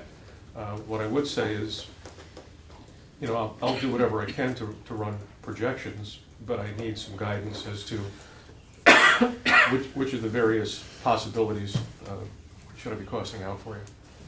Unless the state comes up with a template that I can plug in some numbers and say, here's what you have. But it's pretty big task. That would be our due diligence to narrow that down, of course. That's where these meetings could have been really handy to share, and if we can have the opportunity to go meet with the heads of these organizations. I'm pretty sure VASBO's a part of it, but I do know that Rebecca Holcomb's sitting at these meetings. If we have that opportunity to do that, these are the things that we should be stressing that are so important, that we have those resources in place for school business officials to be able to. And I can't believe, you know, it's not just the few schools in southern Vermont. I mean, it's everywhere. That's why so many people want to join. One of the problems is that the Agency of Education, everybody that's working there already has a job that they're working on. And there are no resources. I think Secretary Holcomb, when she spoke to the SBA, I think she said the documents would be starting to come out around the end of the year. So they're really back. In fact, the SBA is pretty much, I don't know if we decided, but the new director wants to hire a person specifically to work on these kinds of things, the needs for the boards. Follow up on that, there's a lot of collaboration going on between the organizations right now because everybody is aware that there's great need out there and it's in everyone's best interest to make sure that school boards around state have the resources they need, the data, the facts that, so. And when you say the organization, So, the ones I named before, VPA, VSA, Vermont Principals Association, Vermont Superintendents Association, Vermont School Boards Association, VASBO, which is the Vermont Association of School Business Officials, and also VSBIT is another organization that's been working, it's been working very closely with that. And then the most important one, obviously, is the AOE. okay, so any other thoughts or how we move forward? One of my thoughts was, do we want to form does this committee want to form a smaller committee to get involved, or do we want to try to do it at the executive committee level? And it's sometimes it's much easier to get the executive committee together, and this is a great turnout tonight. And I know if we meet during the summer, we'll have to pick some dates, and not everybody's going to be able to make it, but we'll have to do obviously the best we can. Do we want to try to do it with this group, or do we want to try to shrink the group up? I think it needs to be the executive committee, not just a smaller group. I don't know how we can make the decision with only half the boards at the table. And then, The decision isn't an SU decision anyway, it's each individual board deciding whether they want to continue to exist. So to have Whether the best something- interest of their kids, if they continue. If everyone's So the gonna SU buy really doesn't have a in, function. we have to be together, And I'm trying to get some conversation. I agree. But I agree, I'd like to see that. The other big question is, are we gonna just stay within our own SU, or do we wanna try to work with the 4 SUs, or even somebody had mentioned the Bennington one that comes over Manchester, Winhall moved over to Bennington them. Mountain South. Yeah, so there's 4 supervisory unions that touch ours. Right. I think- I think it would be great 5, actually. to work with other supervisory unions, because I think that's where consolidation should start, and not with the kids. So is everybody good with that, is to reach out to all the other supervisory unions? So Yes, ma'am. if we are reaching out to the other supervisory unions, so what format would that take? And that sounds like something that really would need to be very well facilitated in order to be productive. I don't know, but that's something that we can discuss later. I'm trying to get some bigger parameters for us. Our scope what is our scope of our study gonna be, or how are we gonna look on? And actually, one of the things is that you just brought up is, do we need a facilitator? Do we wanna try to hire somebody? I know you guys had the Red Committee. I'm just curious, first of all, whether other people got the email that went out today it looked like, Stephen, you would have got it, I think, this Which email afternoon. is that? From the SBA, and there's a paragraph here, and it's about this. With the support people. where they support Dear us. It just board came. chairs and superintendents, and I'm just gonna read this one paragraph, although it's like 5 paragraphs. School boards and administrators may find they need assistance analyzing the impacts of Act 46 and planning for the future. The VSBA is working with a variety of education partners, including the Vermont Superintendents Association and VSBIT, to develop a comprehensive service to support districts, which we expect to be up and running in September 2015. This service will include access to expertise in community engagement, communications, legal analysis, financial modeling, and education systems design. So there's quite a bit more in this email, and everybody should read it. So Stephen, if that I isn't got gone it. to every board member, it should go to every board member. I'll forward it. In Wyndham Central, I think. It was sent to, it looks like it was sent to board chairs. David and I probably got it because we're on VSBA board. I got it, maybe it only went to chairs, but I got it. You did get it? I checked my email at like 5 o'clock tonight. I This, didn't have it may it. not have come to you. It's just because it was gotten then forwarded to that everybody. it came out, I think. Well, I got it at 4:14. 413. Okay, so But I think there's a lot in this, is why I say forward it to everybody, because there's a lot of information, I haven't even read it all yet. And even if we were to try to, I think it may be good to try to jump on a list like that. But I think like some of the things that Carolyn brought up, it's stuff that we can do preliminary to that, so that we'd be more ready to run with somebody, like, sort out, what are our values and,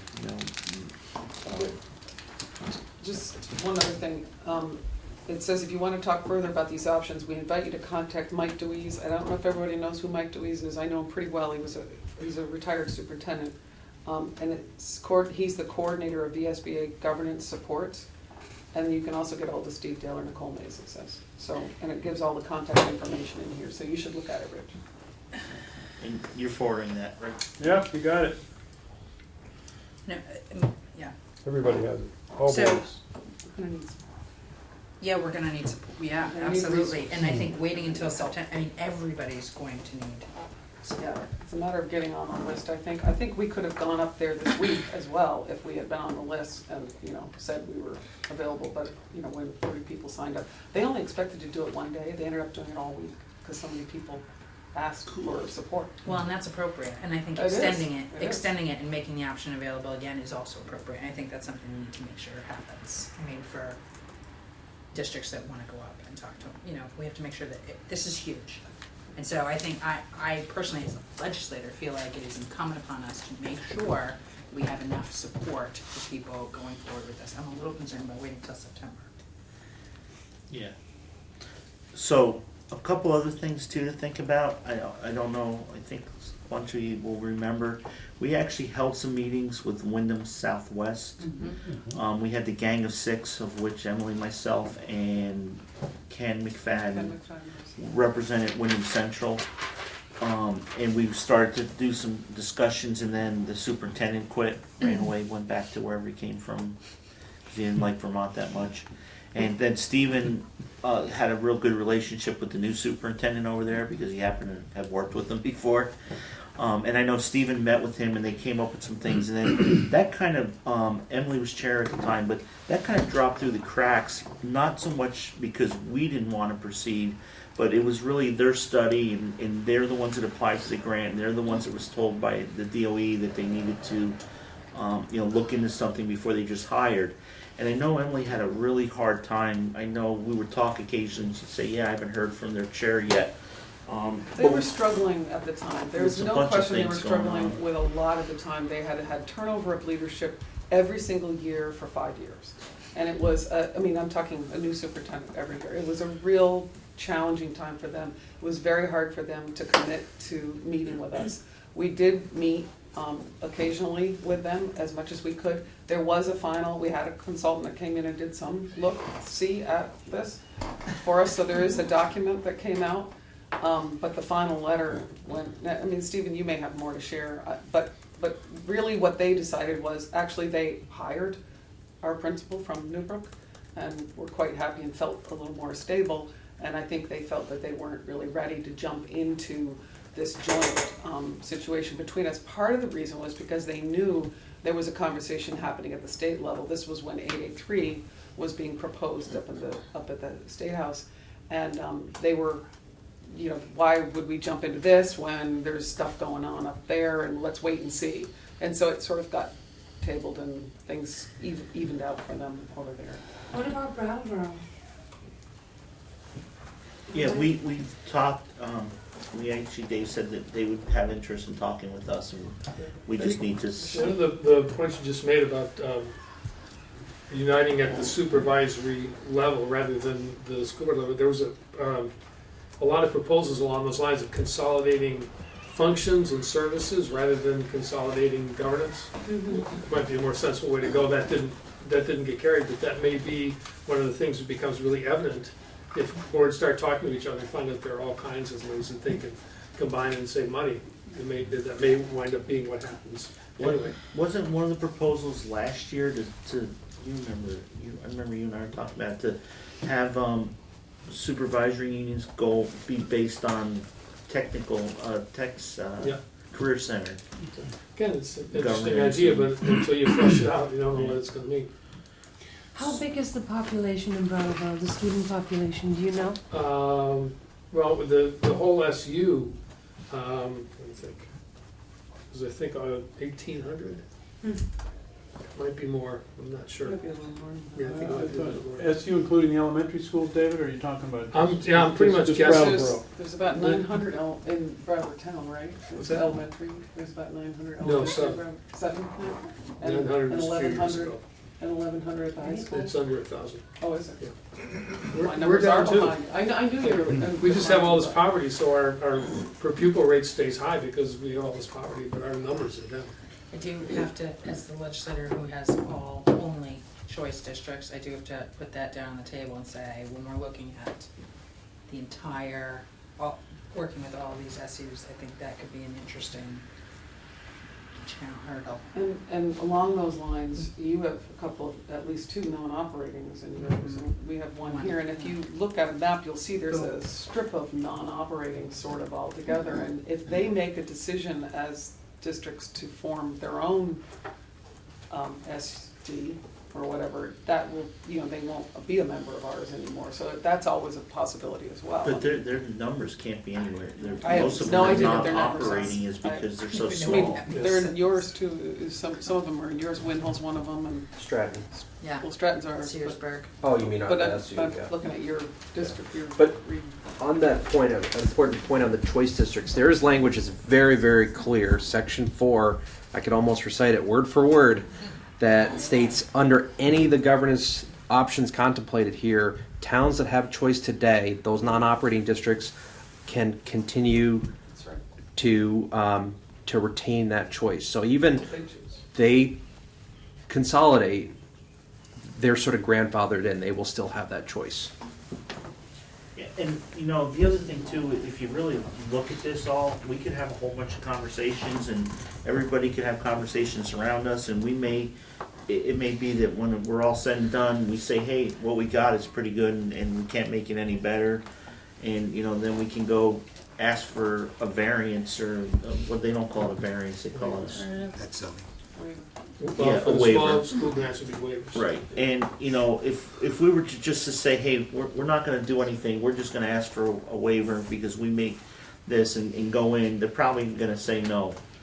If we at least showed that we did the study and we looked into it and here's some pros and cons and this is why we're recommending what we did. The other thing is Wardsboro and Dover have had some talks 2 or 3 years ago, we just met once or twice, 2 years ago. To talk about some things that maybe we could work together. If Dover and Wardsboro just combine forces, that's making a smaller number of school districts in our supervisory union. So we may be able to do something with that. So there's all sorts of things. But I think the important part of this all is that if we just don't do anything, the way I said in Dover, if we don't do anything, they're going to do it to us. And it's always better when we do what we want rather than have somebody do to us. Because it never seems to work out good. So I think that's the important thing to take away from all this is we really need to at least look into the possibilities or options for us. Right. So is there any other thoughts? Anybody that hasn't gotten to talk much? So why don't we plan on, if we can, is move forward with the executive committee. Emily and Stephen are gonna check into this meeting with the state people, you said? Yeah, well, he's the one who got the email, I didn't. so. Okay. Well, everybody's got it now. No, I'm No, talking about the- the invitation to. The invitation to meet with the commissioner and or the secretary and the one that you try to get on, if they may do Yeah, another. the information meeting thing, Right. we're having the discussions, that There were happen all 1 hour, week. 1 hour Right. sessions going throughout the day, and the last one's on Friday scheduled, all day long, 1 hour after another. Supervisor unions are coming in. It's usually the superintendent, school business official, board chair probably, 1 or 2, I don't know. I haven't attended any of them, so I Yeah, don't know. it- I think they just started this Monday. They're trying to figure out what they need to do to support the process. They don't know. It's all brand new. I Nobody think knows. They need to hear from I think us. there's gonna be plenty of input to them about what they need Yeah. to do. The thing that I'm concerned about is as we read about this promise of something happening in the fall, whether it really comes through or not, really does not relieve us, or you at least, of the responsibility of deciding what it is you want. And I, you know, I know that we didn't expect to get there tonight, but I do hope that when you leave this meeting, you've made some specific motion as an executive committee about what next steps to take. So there's a commitment that we can, your administration can serve and support. Yeah, that's kind of what I was hoping. So I think what we've heard is we want to do it as an executive committee at a minimum, but it's open to everybody. Can I also mention about the executive committee? The executive committee, we rewrote our bylaws recently, I hope everybody remembers that, and we've empowered the executive committee in Wyndham Central. And I hope that if if the Wyndham Central Board decides to allow the executive committee to go into this, that they will give them some authority to actually look in. It would be hard. Thank you. Bye, David. It would be really hard to have to continue to meet as an SU, trying to pull together a full board meeting or are we gonna meet with Brattleboro and Twin Valley and all that? I think that we can do that as Well, an I think, executive committee. and also I think we looked at it last meeting, we figured that the executive committee was Yeah. okay to move forward. Right, yeah. But my question was, does the executive committee want to authorize a smaller group so that we're not trying to get as many? Everybody's agreed that we want the full executive committee. I think everybody's pretty much in agreement that we should meet, it's distasteful as it is, through the summer. And understanding that not everybody's gonna make every meeting. And I think, it was suggested at our next, Televised, pardon? but they're gonna be televised. Well, maybe not all of them, that's costing you $100. And, I think, We can afford it. but we're having fun with you, sir. Money well spent. And, I think we wanted, one of the suggestions Carolyn made was set out some goals, and what are our values. I think Emily talked a little bit about, looking at the mission statement and see how that fits in the, I said the strategic plan as well. Strategic plan, I'm I mean, sorry. that's a pretty thorough document that needs to be looked at again anyway, and I think Carolyn's point was well taken. and utilize that, maybe that would be our goal for the next meeting, is to get through that. And hopefully then, I don't, when are you guys meeting in Jamaica, you said? July 21st. And today's the 17th, so does the fourth Wednesday has always been kind of like the WCSU date we saved? So in July, I don't know what that date is. While you're looking at dates, can I just say something more about the televised? Second. Because, at Leland and Gray, Sure. we're very Okay. used to having Brattleboro Community Television there, and we are incredibly grateful to be able to have our meetings televised and put on the cable locally. And so I think Laura's point is really well taken, that it would be great to have all these televised. If we need to check in with Brattleboro Community Television, but I believe that if we film it ourselves, we can also have them televised if we do our own filming and it wouldn't cost us. And I would think that maybe there's some resource in Wyndham Central, whether it's through the summer or not, I don't know, but I just think that we should continue to pursue a way to keep these televisions. I mean, it works great for us. I know Joe would echo, and Bruce too, how many times I get comments that people saw something happen at a meeting on TV and want to know more about it, or have a reaction to something they've seen at a meeting. And I think it's really important to keep people informed. Yeah, I was doing it so I got discovered and I could go out to Hollywood. Well, and that's That a call goal hasn't too, come yet. Rich. It's a lofty one. It's a lofty goal. I feel like that is maybe the most important thing that we can do at this. I mean, this is so monumental, it's so huge, and the unknown causes fear. Fear is, just creates panic. If these things are all, Okay, so as always, I'll play the devil's advocate. I don't go on YouTube and I don't go on all those other sites and look it up. I don't go looking up other meetings or others. I didn't know until last week or last meeting when Emily said, we televise our stuff. So I think, I don't mind this, and I think it may be good, but I think it's important to have press, or get it out in the press, have it on the website, and because there's other places, not everybody has one of those that they use. I have one I play games on it. we're evolving. As we get more and more broadband, we're evolving. Yeah. We're- No, more and and more I people are. understand. You're gonna have a smartphone probably this year. I did. Press releases, we can do regular press releases, we can advertise Right, our website, which we would hopefully have if we actually are starting to move forward. Carolyn. So- You have one. Carolyn, You have one, yes. you have a I don't have smartphone? Yes. I thought you and I were the I don't last have flip one. phone. Come to the 21st century. Okay. So anyways, let's move on because Stephen also wants us to do an executive session. Okay. So we've reserved the third and fourth, or usually the fourth, usually the fourth Wednesday has been the Wyndham Central. So in July we have 5 Wednesdays because it's a really nice summer month. So we could have the 22nd or the 29th. Does anybody have a preference? Does anybody care? No, 29th. Okay. Stephen, sir. I can make the 22nd, I'm out of town the 29th. What do But we do? I'm just taking minutes, it's not my choice. Consistent. Just make it Okay, so let's. Should we note that Jamaica's meeting is on the 21st, so that would be 2. Yeah, is There's that a lot Just of- like lot of tonight, boards are we had our going. board meeting last night, here I am. But- missing But a graduation. lot of boards are going to that meeting. Oh, you know that's gonna happen. Yeah.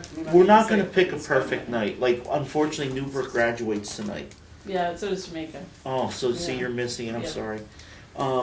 Thank you for coming because I mean that's one of the best things I like doing on Dover is going to graduation. So, pardon?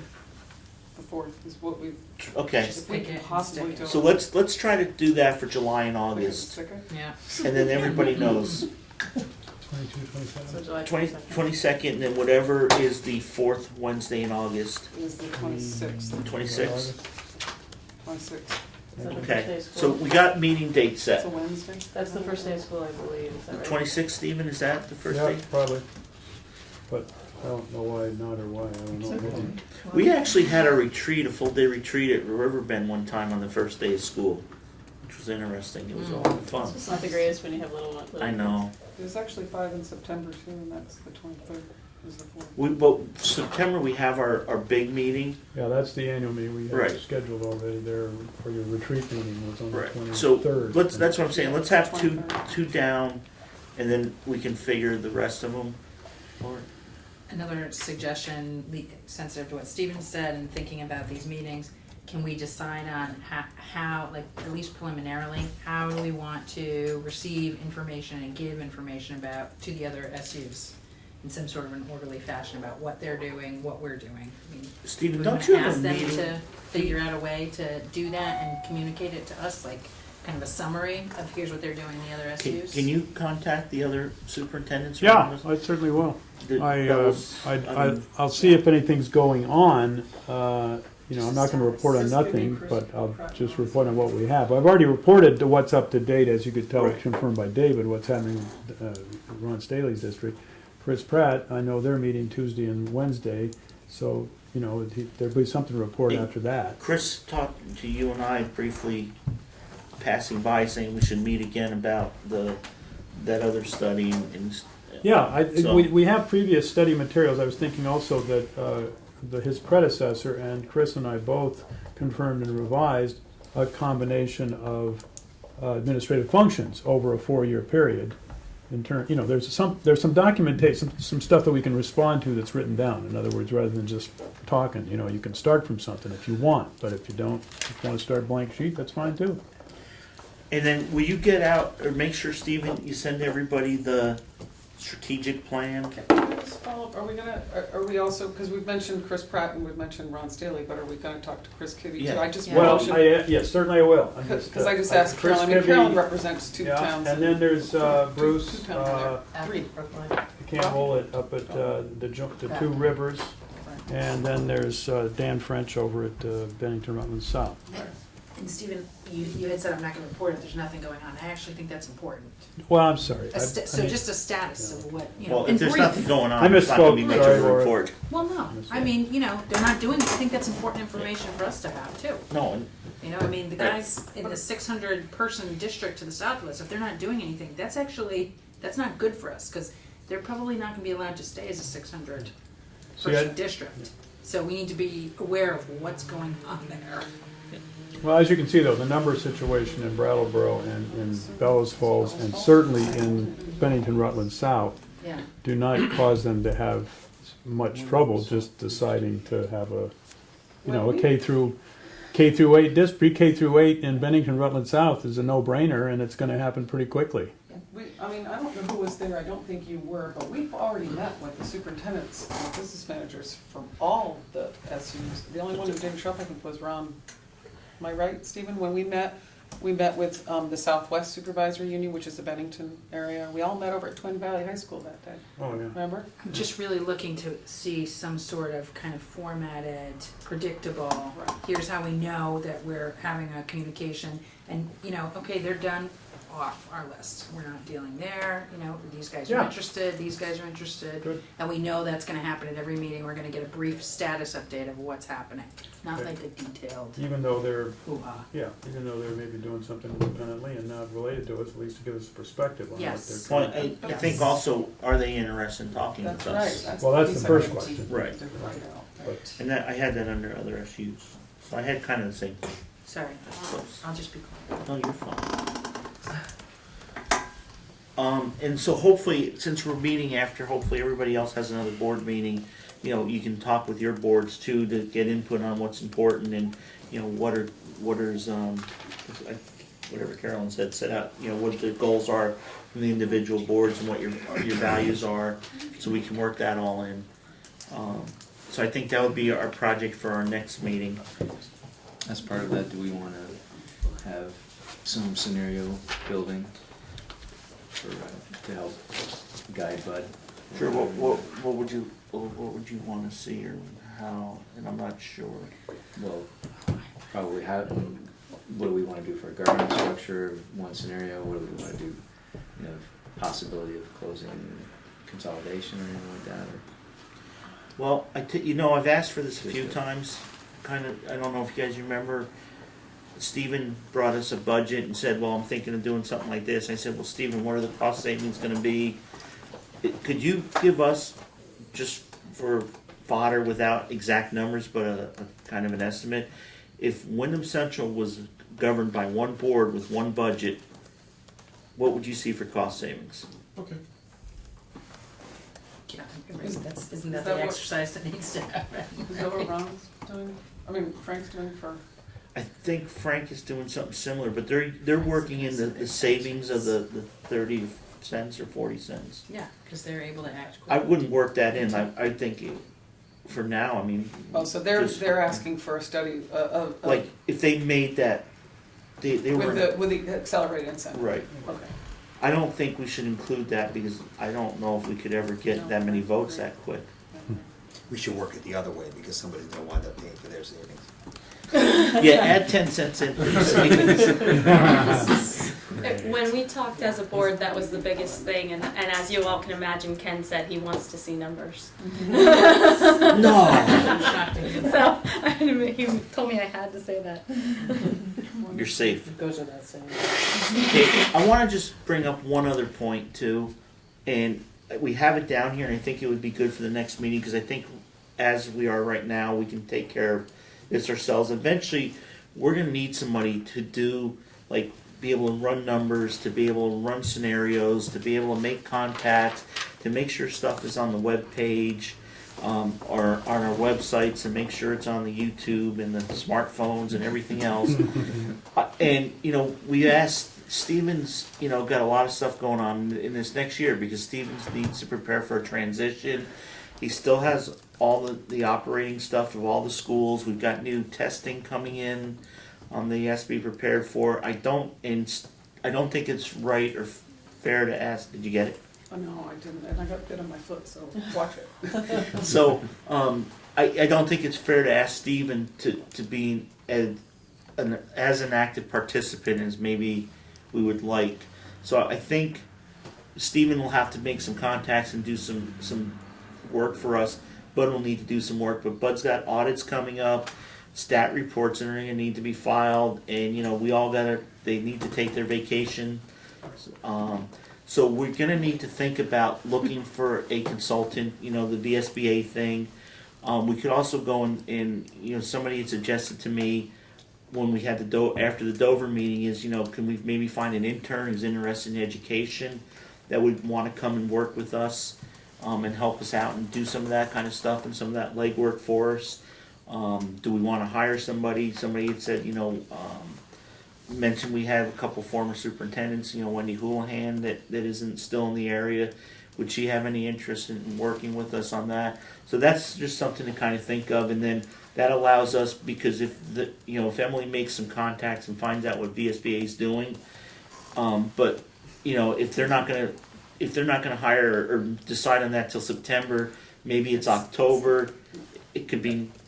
I don't think that's actually true. I was just gonna suggest that, I know what I read there, but I only read you one paragraph of a 5-paragraph Okay. letter, so I think we all need to read that first, so don't. Okay. Well, that's what I'm saying. We don't need to make a decision. But what I would suggest though, I agree with you, we don't need to make a decision tonight, but I also think that the quicker we get the resource to support us through this process, the better for us, because I am really worried. If 30 Yes. SUs signed up to go just to these 1-hour meetings, there's a limited number of people possibly, and I know there's a lot of work going on to try to find and train consultants around the state so that or people around the state who will actually be a resource for us. We don't need to be reinventing the wheel, and so if we stay connected to a group that are all working together, I think it will probably cost less and maybe help expedite this process. So I wouldn't be sitting on our tails on maybe someday we'll need support. I think we're gonna we need to get on a list at least. Kind of or my something. thought, because I was trying to build an agenda for the next meeting. Yeah. That's what I was going to put down for discussion at the next meeting. But do you think that's too late? I think we Because need to if- bring proposals back. But VSBA doesn't have anything. They're saying. I don't know Yeah. that. I honestly don't know that, Okay. because like I said, I read one paragraph out of this, and after this week, they're gonna know an awful lot more after the meeting with all these SUs. They're going to be hearing from them and knowing what the resources are, what supports are needed out there. Okay, so we can't hire a consultant or we can't hire VSBA to work with us. That needs a motion, and a second needs to be warned and discussed. And I think you need. Unless, pardon? I think you need a full board meeting in July. I don't think, We don't- no, the the executive executive committee can committee do can do that. Oh. Yeah. But what I'm saying is, It needs to be warned. right, and I don't think we can do it today because that's an expenditure of money, and usually your money expenditure items should be Well, we don't warned. even know, but we can Right. say that we're gonna look into, we don't have to sign a contract No, with anybody but what this I'm- month, but we can certainly get it So- on the agenda. So one of the things I was gonna Yeah. do is on the agenda is Yeah. have a resource slash consultant. And I just want everybody to think about that so that when you come to the next meeting, because there may be some local people that can do this, that we don't have to go to somebody else, or How do we finance that? the Wyndham Central's gonna pay. Steven's gonna take it out of his pocket. Yeah, we get approved, but the law does provide, for support, for a study, if you actually are generally studying something that is gonna get to, some decision. Doesn't mean you have to agree to what the decision is. It's like the red study, we got paid, we Right. got all that reimbursed after a while, took a while. I But mean, aren't we just gonna do that in July? Like, is there any question that we're gonna need some sort of facilitator? Like, should we just, So start should we warn looking it? at applying for that? Well, I think we bring it to the meeting and then we can make a decision at that meeting, yeah, at the July meeting, because I I mean, you can think, put it on there, on the agenda, No, saying I that have it, the yeah. potentially, hiring a consultant. Right. You could and do you're that. expending money within the budget and resources that you have. I mean, it's not that there isn't some money. We have, fortunately have a fund balance, it's positive. And then you assume, you can say pending approval by the Agency of Education for a grant, right? Yeah. And then if the And- grant and doesn't the- come through, you say, well, sorry, consultant, we don't have the money. I mean, it's one or reason. we just fund it ourselves, fund it through, obviously if we use the fund balance, next year we may have to, raise assessments a little bit, but I think it's important. And, the other thing What's is, everybody doing around us too? well, yeah, the other thing is, people are gonna, there's gonna be a lot of people asking for it. If this other meeting filled up, they plan on half a day and they have a whole week's worth of meetings. Everybody's I'm jumping. sure everybody's gonna jump on it. Nobody has a choice. Everybody has to jump, so. No, they have to study. The question is, yeah. Yeah. Okay, so I think we got, for the next meeting, we have a couple topics on the agenda. And we'll list that one for a decision, right? Right. Yeah, okay. And then the other one would be the Carroll Can I just ask Oliver, if there, is there conversation, do you know, going around up in like Bennington about the, Yeah, there is. So their meetings as well? So I spoke with Dan French a few weeks ago, who's the superintendent at the BRSU, and there are already conversations, and their SU board, I believe, had a meeting in the last 2 weeks to talk about how they're going to approach this, how they're going to organize. But I've met with a couple of the boards so far. I've met with Winhall, which is in the BRSU, and I've also met Stratton, which is in this SU. So the short answer is BRSU is organizing themselves to have this conversation. And I think Steven's gonna contact them all, so he'll have something for us too. Yep. Are you gonna try to come to the meetings, make sure we get you on our notification list? Yeah, if you could include me, that'd be great. Yeah, I'd be happy to. Okay. Can't make them all, but I'll make as many as I can. Okay, is there any other discussion on this topic? We got, I think, a couple of agenda items for the next meeting. They're going. I'm just saying, when Stephen, you say Stephen's reaching out, is he also going to reach out to the Southwest Supervisor? No, I think Yeah, I'm gonna go. I think Well, we I mean, discussed not all just with super. Okay, but I mean, that's once removed. I mean. No, they touch us in Stratton. this- Winhall, I I'm mean. talking about the Southwest, We get all our W's mixed up. Bennington. That's Vermont. Oh, No, they're, That's Vermont. Laura represents some no, they're districts. all in the Twin Valley District. There's not one that's in the Bennington? no, but it So- wouldn't hurt. It doesn't hurt to So, reach out to them. but Right, so maybe some of we'll add the one more to Southwest you. ones would naturally go to the. So we'll be kind of covering almost everything south of the I think road. it's important we reach out at least. Who's the superintendent? No, Who's the that's fine. superintendent there now? Asman McClure was it? This would be great Bennington. for somebody like the AOE to pop up Yeah. a site So where Stephen, do you people mind? can put an updated one. doing I'll reach that? out. While I'm just consulting with Oliver, Catherine McClure was the Yes. superintendent, but she's not there anymore. No, she left. And I don't know who it is now. Yeah, well, it's worthwhile, I'll so we'll call try him. to I got the reach same phone number. everybody that touches us plus that last Something's Bennington. not right. Okay. Well, you want to send a clarification to me? Yeah. Okay, is everybody good? Any other comments? Did everybody get a chance to say everything they wanted to say? You never said anything. You're fine? Okay. Thank you, good catch. Okay, if we're all Is this good, correct? so where are we gonna meet next time? It's too small. Yeah, I'm sorry, we would not meet here. I suggest Leland Gray once again. Leland Gray's not available due to its commencement and its other stuff going on. And the same thing's true of the reason why we're not in the gym or the activity room here, which is much bigger. We're not there because they just had graduation there last night trying to clean them up. I mean, this is just not, a time when we're really scrambling trying to find a space for you. I know it's inadequate. We certainly believe that Leland and Gray is available for these other two dates. If it isn't, You'll let me or know. you don't like it, I'll let you know. We have a Dutton gym too. Yeah, We used to meet in the back room there, we met in the big room, so. even the Gould wing, that room in the back would be sufficient for this So- size. For the next couple meetings, we'll meet up here. Stephen, you're also gonna look into the recording it? Yeah, Okay. yeah, we'll see. We'll I make sure it forgot- gets recorded one way or the other, put it Right. that way, okay? And I know Twin Valley's got a TV, they do video stuff too, so maybe we can contact them if it becomes difficult that the other group can't supply somebody. Yeah, I just don't think we should put, we've gotta get it done. Right. And the most dependable way to do it is via $100 fee for, No, I said this to BCTV. Ashley, but just making sure, because not all of our towns have BCTV, so making sure that we make a very concerted effort and ask folks to get that to the papers, the link to BCTV, Right. Yeah, I Okay. mean, it's really. the newsletters. Access. Right, because everybody can I don't get access it, cable either. whether they're on Press release. cable or not, through online service, at least Right. according I don't to get cable Representative either. I Chamberlain don't get and cable. Gray. No. I watch you it don't get online, this. but I watch You them can watch online. online. Yeah. We need to pass Act 93. Gotta have Everybody the- has to have the equal cable. I want the same cable Burlington has. You might not. My right. You might not, yeah. You might wanna think about that. You better look before at you it say first. that. Okay, so let's, if everybody's all set, are we all good? Can I review what you have listed for your agenda next time? I mean, I think that's important, that the executive committee will move forward as a whole and continue to meet throughout the summer. And then I have the dates listed later on the next meetings, future meetings. 1, examine the WCSU strategic plan at the next meeting.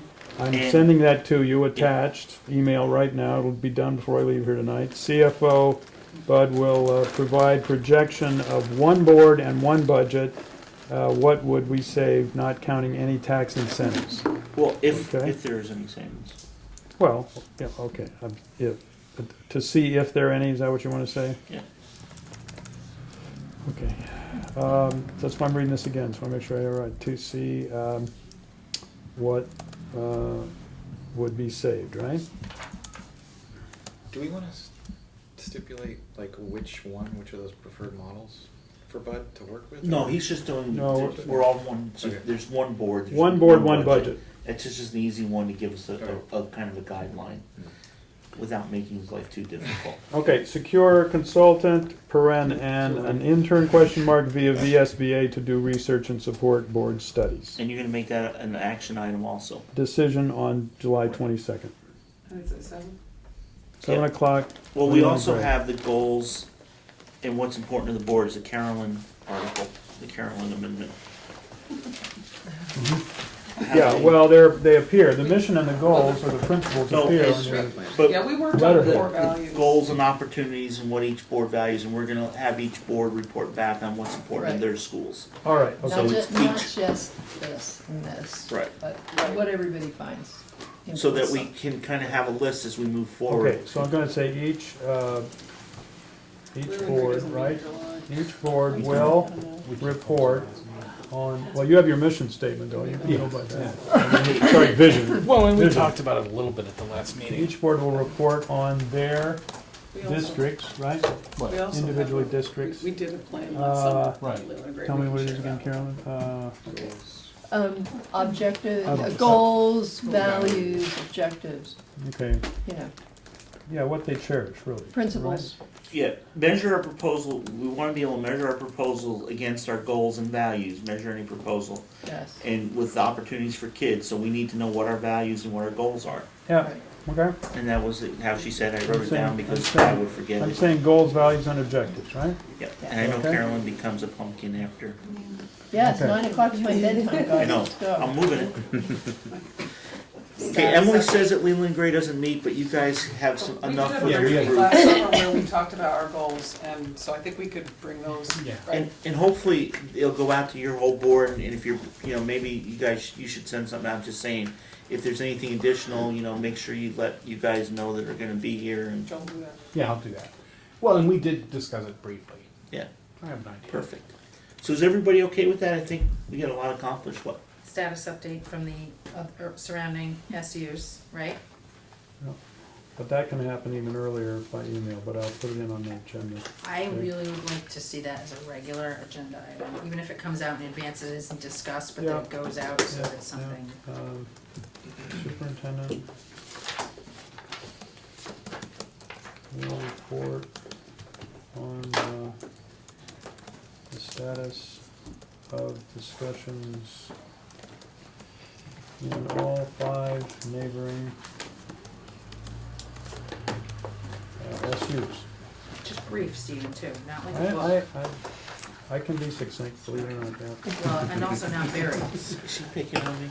She's slamming me. Not what? I thought you were geographically isolated. Yeah. So wow. then Don't even once have you service. go out windows, we have fiber. Yeah. Well, yeah, every So does school everybody got else. it. Okay, I mean, I will, great. I think that we got a lot accomplished tonight. I think everybody, it was a really good meeting. Stephen, you want us to go into an executive session to approve? Short executive session to consider ratification of the Okay. WCEA support I staff have a quick agreement. question, because I don't have it in front of me, but is that something the executive committee is that in the bylaws that the executive committee can approve? Because that's always been approved at a full board level. I believe it is, I think it was in 10. I didn't bring my. Okay, I don't have it, and can you just make sure, How or long? Stephen, are you comfortable with that's? Well, We I, you know, even if you don't want to approve it or don't, I'd like to make sure we share this with you as board Okay. chairs, because Okay. you all have employees that are Thank you. under this agreement. Yeah. You don't have employees, I have employees that Right. serve your districts under this agreement, that's what I'm trying to say. And, Yeah, I just wanna make sure that we were good, that's why I'm asking, Stephen. yeah, I. Not to I don't challenge ha- you I- or. No, I know, I'm just saying that I don't have the answer for you, because I don't have that actually committed to memory, the But question do- regarding yeah. the bylaws do say that the executive committee can act Okay. in lieu of the full board That's correct. when necessary, and then it can be approved by the Perfect. full board later. That's Okay. really why you have an executive No, committee. I just wanted to confirm it, Stephen, That's- before we went. You got that, Emily? Is That would not be an Yes, executive but- session discussion, so, you need to go? I was just thinking before we move to executive session, maybe with the videoing, is there an ambitious young student that anybody knows who could video? Well, and that's, we're Probably gonna not leave that. necessary. You're gonna have to leave that to my Just best let- That's fine, offices. I just That thought I'd is say the- it while everybody. I have seen it as an opportunity for the proper student. That's okay. Done. But obviously, the criteria of dependability and making sure it's not, taking a picture and then we don't have it and we can't use it is just not acceptable in this Yep, you don't have to consideration. talk more about it. Thank you, sorry. Okay, so I will entertain a motion to move into an executive session for a contractual issue, and it's gotta be from the voting member of the executive committee, if you have more than one member here. So, I'll make that motion. okay, so you'll make the motion, do we have a second? Okay, so Townsend seconded it, and Leland and Gray, Townsend made the motion. Is there any discussion? Hearing none, all those in favor say aye. Okay, we're not famous anymore.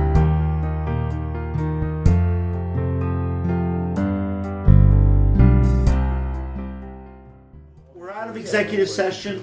It's a term. We're out of executive session. So I'll make a motion to ratify. Oh shoot, what's the agreement? The agreement. Support stuff. The, WCSU support staff agreement? WCEA. WCEA support staff agreement. Okay, so we have a motion. Do we have a second? Second. We have a second from Marlboro. Is there any discussion? Hearing none. All those in favor say aye. Aye. Any opposed? Any abstentions? Cool. It's now been ratified, so good job, Bud. And who else is Thank on you. your committee? Patty Dixon was. Me, Dot Maggio. Dot Maggio. Good job. If there's no other business, I'll entertain a motion to get out of So here. moved. Second. Okay. Thank you, folks. We'll see you at a place to be announced. Right, Steve?